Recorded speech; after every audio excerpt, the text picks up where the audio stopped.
ان الحمد للہ الصلاة والسلام علی رسول اللہ اما بعد فقد قال اللہ تبارک و تعالی فی سورة النور اعوذ باللہ من الشیطان الرجیم بسم اللہ الرحمن الرحیم یا ایہا الذین آمنوا لا تدخلوا بیوتا غیر بیوتکم حتی تستعنسوا وتسلموا علی اہلها ذالکم خیر لکم لعلکم تذکرون۔ صدق اللہ العظیم۔ معزز سامعین و ناظرین، السلام علیکم ورحمۃ اللہ وبرکاتہ۔ آج ایک دفعہ پھر آپ کی خدمت میں ایک نئے موضوع کے ساتھ حاضر ہوں۔ یہ موضوع قرآن عظیم میں ایک جگہ بیان کیا گیا ہے اور پوری شدت کے ساتھ، اور اس موضوع کے بیان کرنے کا مقصد معاشرے میں ان برائیوں کو روکنا ہے جو برائیاں ایسی ہیں جن کو معاشرے کے اندر رہنے والے لوگ معمولی برائیاں سمجھتے ہیں۔ حقیقت میں وہی برائیاں اتنی بڑھ جاتی ہیں، اتنی فروغ پاتی ہیں کہ پھر انسان کی عزت تک محفوظ نہیں رہتی۔ سورہ نور میں واقعہ بیان کرنے کے بعد یہ اجازت لینے کا پہلو کیوں آیا ہے؟ میرے محترم دوستو، آج کا موضوع کسی کے گھر میں بغیر اجازت کے داخل ہونا ممنوع ہے، بغیر سلام کیے گھر میں جانا ممنوع ہے، کسی کی اجازت کے بغیر اس کا خط پڑھنا ممنوع ہے، اور گھر والوں کی رضا لیے بغیر اس کے گھر داخل ہونا ناجائز عمل ہے، ممنوع ہے۔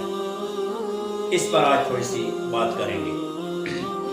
ارشاد باری تعالیٰ ہے، یا ایھا الذین آمنوا لا تدخلوا بیوتا غیر بیوتکم، لوگوں جو ایمان لائے ہو، اپنے گھروں کے سوا جب دوسروں کے گھروں میں داخل ہو، حتی تستانسوا، تو گھر والوں کی رضا لے لیا کرو، وَتُسَلِّمُوا عَلَىٰ أَهْلِهَا، اور ان پر سلام بھیج لیا کرو، حَتَّى تَسْتَعْنِسُوا، یہاں تک کہ گھر والوں کی رضا نہ لے لو اور ان پر سلام نہ بھیج لو۔ یہ قواعد ضوابط نبی مہربان صلی اللہ علیہ وسلم نے ایک معاشرے میں مقرر کیے، اور اللہ نے اپنے محبوب کی زبانی قرآن پاک میں ان برائیوں کو فروغ دینے سے روکا۔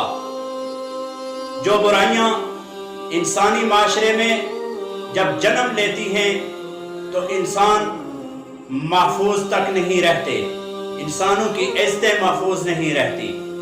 عرب میں یہ قاعدہ تھا کہ لوگ بلا تکلف صبح بخیر اور شام بخیر کرتے ہوئے لوگوں کے گھروں میں داخل ہو جایا کرتے تھے، اور اس بے تکلفی کی وجہ سے معاشرے کے اندر وہ برائیاں فروغ پاتی تھی کہ جن کو ایک غیرت مند انسان برداشت نہیں کر سکتا۔ اس بے تکلفی کو دور کرتے ہوئے اور اجازت لینے کے بغیر گھر میں داخل ہونے کو اللہ رب العزت نے ممنوع قرار دیا۔ اس کی وجہ یہ ہے کہ نبی مہربان صلی اللہ علیہ وسلم نے جو معاشرے میں قواعد و ضوابط مقرر کیے تھے وہ یہ تھے کہ ہر شخص کو اپنے جگہ پر تخلیے یعنی پرویسی کا حق ہے، وہ اپنی جگہ پر آزاد اور اپنی جگہ پر اپنی مرضی سے رہ سکتا ہے۔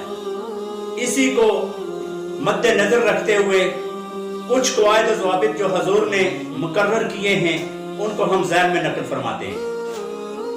حضرت ثعبان حضور کے آزاد کردہ غلام فرماتے ہیں کہ نبی مہربان صلی اللہ علیہ وسلم نے فرمایا، जब निगाह दाखिल होगी तो खुद दाखिल होने के लिए इजाजत लेने का क्या मौका रहा।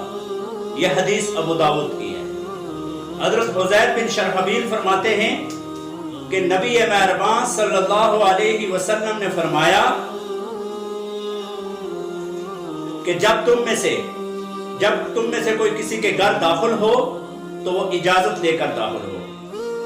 एक शख्स हजूर के पास हाजिर हुआ और आपके कमरे में दाखिल हुआ। आप सल्लल्लाहु अलैहि वसल्लम ने फरमाया परा हट जा, और इजाजत तो इसीलिए है, इजाजत लेना इसीलिए फर्ज किया गया है कि निगाह ना पड़े, यानी घर वालों पर निगाह आपकी ना पड़े। इस वजह से इजाजत लेने को जायज करार दिया गया और इजाजत लेना जरूरी करार दिया गया। हजरत अनस खादिम रसूल सल्लल्लाहु अलैहि वसल्लम फरमाते हैं कि एक शख्स ने हजूर के हुजरे में झोंका। आप उस वक्त एक तीर हाथ में लिए हुए बैठे हुए थे। आप उसकी तरफ ऐसे बढ़े जैसे उसके पेट में वो तीर भोंक देंगे। ये भी अबू दाऊद की हदीस है। हजरत अब्दुल्ला बिन अब्बास रज़ी अल्लाह ताला अन्हुम फरमाते हैं कि हजूर नबी करीम सल्लल्लाहु अलैहि वसल्लम ने फरमाया जिस शख्स ने किसी के खत में झोंका गोया वो आग में झोंकता है। ये भी अबू दाऊद की हदीस है। सहीहैन के अंदर है कि नबी मेहरबान सल्लल्लाहु अलैहि वसल्लम ने फरमाया अगर कोई शख्स तेरे घर में झोंके और तू कंकरी मारकर उसकी आंख फोड़ दे तो तुझ पर कोई गुनाह नहीं है। इसी मजमून की एक और हदीस है कि नबी मेहरबान सल्लल्लाहु अलैहि वसल्लम ने फरमाया जो कोई शख्स किसी घर वालों के पास दाखिल हो, किसी के घर दाखिल हो और घर वाले उसको दाखिल ना होने दें, उसको मना करें, रोकें और आपस में उनकी कश्मकश चले, इस मज़ाहमत में उसका कोई अज़ार टूट जाए या उसकी आंख फूट जाए तो ये घर वालों पर कोई गुनाह नहीं है। इन अक़वाल को, इन अहादीस को इमाम शाफी रहमहुल्लाह ने बिल्कुल लफ्ज़ी मानू में लिया है और वो कंकरी मार कर आंख फोड़ देने को जायज समझते हैं। लेकिन हनफिया फरमाते हैं कि यह हुक्म उस वक्त है कि जब कोई बंदा दाखिल हो किसी के घर और घर वालों के रोकने पर वो न रुके और घर वालों को आपस में उनकी लड़ाई हो, उस लड़ाई में कोई उसका अज़ार टूट जाए या आंख फूट जाए तो उस पर गुनाह नहीं है, घर वालों पर उसका कोई गुनाह नहीं है।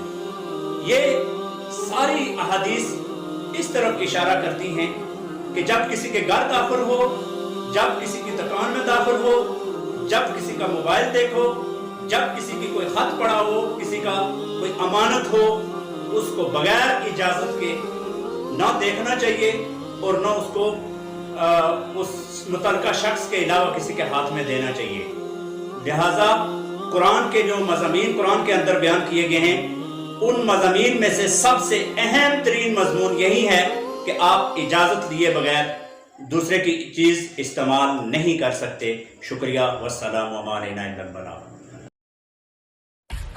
सब्सक्राइब कीजिए हमारे चैनल को और बेल आइकॉन को दबाइए हमारी लेटेस्ट वीडियो सबसे